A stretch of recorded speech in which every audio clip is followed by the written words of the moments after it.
With days to go before the midterm elections, President Trump is ratcheting up his rhetoric on immigration. He continues to focus on the caravan of Central American migrants heading north through Mexico. Here's what he said at the White House yesterday. The current influx, if not halted, threatens to overwhelm our immigration system and our communities and poses unacceptable dangers to the entire nation. But immigration experts say the president's remarks about migrants and asylum seekers were riddled with false and misleading statements. Statements meant to stoke fear of immigrants and drive the president's supporters to the polls. Joining me now to fact check some of Trump's claims is NPR's Joel Rose. Hey, Joel. Hey, Elsa. So first, the president says there's a crisis at the border. That's his word. Is crisis a word you would use to describe what's going on? Well, I guess crisis is in the eye of the beholder. The number of people apprehended at the border is down from the Obama years, and it is way down from the record highs of the 1990s and the 2000s. But the administration would argue that it is a crisis today because it's a different mix of people who are showing up at the border.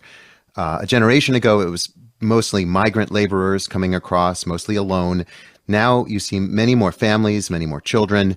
And those groups have many more protections under the law and get to stay in the U.S. while they fight in immigration court to win their asylum cases. Well, the president says he wants to deny asylum to migrants who don't present themselves at official ports of entry. Can he actually do that? Well, if he does try to issue an executive order like that, it will certainly be challenged in court. The law of the land, the Immigration and Nationality Act, says that any migrant who is physically present in the U.S. can claim asylum, quote, whether or not at a designated port of arrival, unquote. But the president could argue that he has a right to shut the border for national security. He made a similar argument in support of his travel ban executive order, you probably remember, and he did eventually win before the Supreme Court. Trump also says he wants to hold asylum seekers indefinitely in tent cities. Can his administration do that? There are strict rules about the treatment of migrants in detention, especially children. And immigrant rights activists say that massive tent cities would certainly violate those rules. But the Trump administration seems undeterred. In fact, it is already fighting in court to roll back those protections. So it does not seem to be backing down from a fight on that.